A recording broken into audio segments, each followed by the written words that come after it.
Hey guys, welcome to my YouTube channel, or welcome back. I haven't recorded a video for probably like 2 years now. I just decided what better time to come back than during this quarantine. I just wanted to share some tips with you guys on how you can better your skin, maybe, especially when we have all the time in the world to do so. I am going to share my tips with you guys, what worked for me. That being said, I'm not a professional at all. I just have found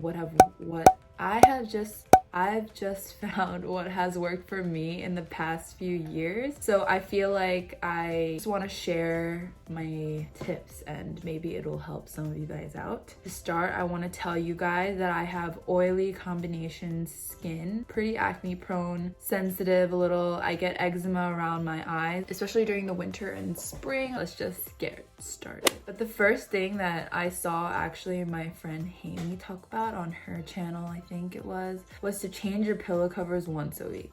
I don't know if that's exactly what she said, but I change my pillow covers once a week or whenever I do laundry. You're producing oils in your hair, in your head overnight, and when you're producing like oils and it kind of soaks into your pillow and you toss and turn a lot, you're gonna kind of disrupt your skin and it'll go into your pores. And also, especially for people who commute to work, or you know, if you're going out and then coming back in and you don't wash your hair, because I know a lot of people who don't wash their hair every single day. Even if you showered in the morning and then you go out and do some things, you come back, there's germs in the air, and so you're gonna be laying around in that pillow for a whole week probably. But this is a lazy girl hack. If I'm too tired to shower that day right before I sleep, then I'll get a t-shirt, like a pajama shirt, and just put it on the pillow, and then I'll just throw that into my laundry basket the next day, because then at least you know it's a clean t-shirt. Yeah, it's kind of a waste because you're adding more to your laundry, but it's better than showering temporarily for that time being. The second thing I think is kind of obvious, but everyone needs a reminder, is to check your diet and to drink a lot of water. So in terms of diet, I think it's just being more aware of what you're eating, or being more aware of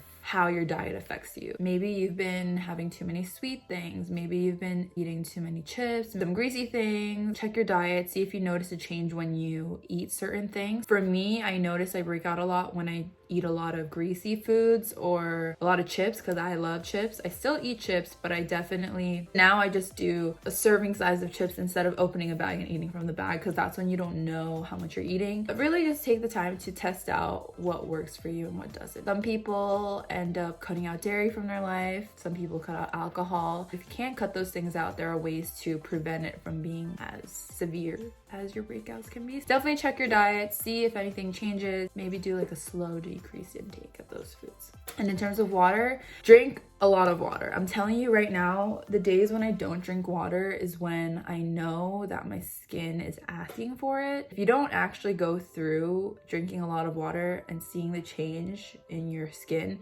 then I'm telling you, you're never gonna appreciate water. Does that make sense? I promise you, your skin will thank you.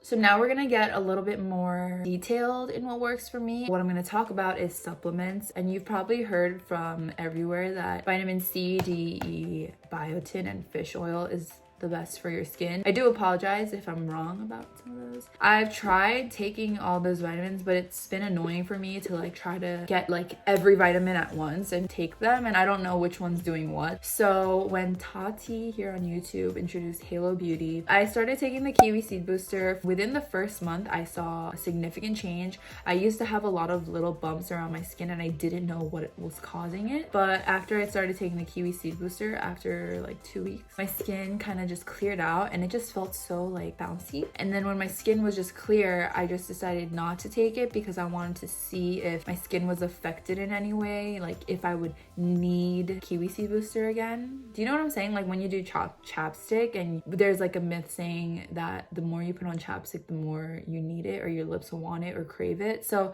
I was wondering if it's the same with Halo Beauty. So I never got to finish my story, but basically my skin never had a harsh breakout again after, and it never really craved Halo. low, but I still wanted to maintain it, so that's what we're talking about now. I don't take Kiwi anymore. I actually take the Hair Skin Nails Booster, just because ever since I bleached my hair, I do notice a bunch of hair falling out, especially when I brush it, because I just go at it. Also, my nails break pretty easily, so I wanted to try out the Hair Skin Nails. I've tried that. I've been taking them, and I think my skin looks great still. I really recommend checking out supplements, especially Halo Beauty, if you get a chance. It's a little pricey, but I definitely think it's worth it. So the next thing I'm going to mention is probably the hardest thing to do, but it's to figure out what skincare routine works for you. So if you know me, or if you followed my YouTube journey here in the past, you know that I love experimenting with skincare products. I've tried so many things. That's the reason why I feel like I've gotten my skincare routine down. So a few steps to take to figure out your skincare routine is to figure out first what skin type you have. Is it oily? Is it dry? Is it combo? And once you figure that out, you can look for products according to your skin type. I definitely recommend just looking for ingredients, or looking for products that don't have a lot of fragrance, or the ingredients don't say anything that include alcohol. If you have alcohol in your products, then you get wrinkles and your skin gets super dry. I don't think you should always look at the price when it comes to skincare things. I've tried expensive things, less expensive things, and I found that honestly an $8 toner works for me, you know? So if you're already set on a certain skincare routine and you see only that time to time breakouts are happening, then I would recommend during those times, like if it's a time of the month, try to find a routine that helps calm down your breakouts. So I definitely have a breakout routine, which is like doing a mask and adding a scar gel or like a little treatment on top. So I can talk about my skincare routine in another video. I also recommend, if you're trying out products, to not just give it one chance, but give it maybe 2 or 3 chances, because it could just be that during that time while you're trying it is not mixing well with, you know, maybe what you're eating or how you're feeling. Basically, the lesson to be learned here is be more aware of what you're putting on your skin, and definitely once you find something that works for you, just stick to it. The next thing just ties into the skincare routine, but it's kind of just something where if you're really experiencing severe breakouts and you really just have had enough and you don't want to go to the dermatologist yet, but you want to try something as close to that as possible, I really recommend Curology. So I just saw a lot of ads on Curology and I decided that I wanted to try it out, and there's no reason not to, because the first box is $5. You just pay for shipping, and then you get 3 products like this. So you get the cleanser, and then you get one of these, which is the specified treatment made just for you. And then you get this moisturizer, so you can choose between this one and then a super moisturizing one. This is like the less moisturizing one because my skin's oily. I've gone through a good amount of Curology because I've started paying for them.